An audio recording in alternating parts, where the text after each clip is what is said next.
Hello, this is Chris at Ballard Down Consulting.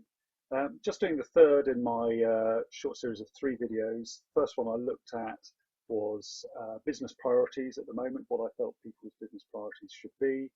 Second one was having a look at product and service tweaks, or in some case it might be more than tweaks that should be happening at the moment as we look at sort of post-pandemic trading.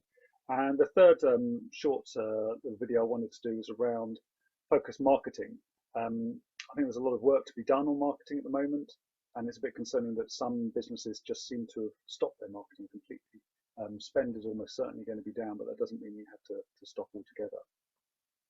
So when looking at what marketing needs to be done at the moment, and then as we sort of come out of the lockdown period, I think one of the first things businesses need to do is minimize the cost of acquisition.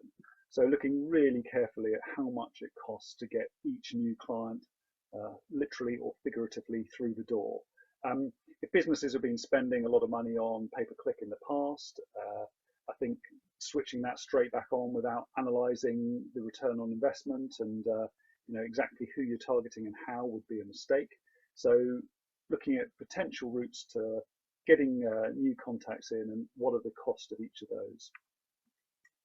The second thing that I think needs to be looked at very closely with that first minimizing the cost of acquisition is maximizing customer retention. So it's probably, hopefully, stating the bleeding obvious that the more customers you retain, the less you have to acquire as new ones, and then those costs of acquisition go down. So I think businesses should be really focusing on keeping a rapport going with their existing client base and making sure they're keeping clients that they have happy. Not only do they get repeat business off the back of that, but also recommendation, which is obviously a very cheap form of marketing as well.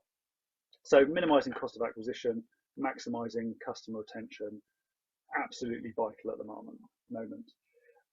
Third one is acknowledging market shifts. This ties back to the comments I made yesterday about there will be changes to the product people are looking for, the product that really fits their needs at the moment.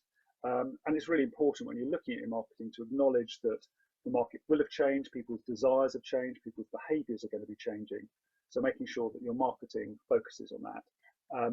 Again, a hospitality example I was looking at was, is hygiene going to be really important for marketing for businesses in sort of travel and tourism, leisure sector? If so, is that message going out in your marketing? Is it appearing if people are searching for your property or your destinations? And is that then tying back to the right content on your web pages that are answering those questions that are being asked in search? So looking at those market shifts and making sure you're taking them into account. The fourth thing that ties in with all of those is creating content now. I've said it already a couple of times in a few posts on LinkedIn. I'm amazed how many businesses have just stopped making any new content.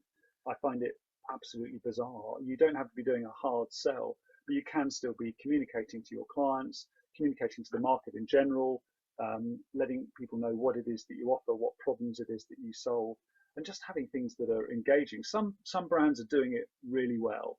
There are brands who are sort of thinking laterally, making sure they're putting ideas and content out there that their clients can engage with. But lots just seem to have adopted a bunker mentality. You look at their social media feeds and there's just been nothing on there for 6 weeks, which is just really odd. So people need to be thinking about who their market is, thinking about the clients that are most loyal, the ones that are going to bring the most value, and talking to them. So there's just some really quick ideas about marketing. If anybody's got any others that they'd like to share, please add some comments. Otherwise, thanks very much for listening, and talk again soon. Bye.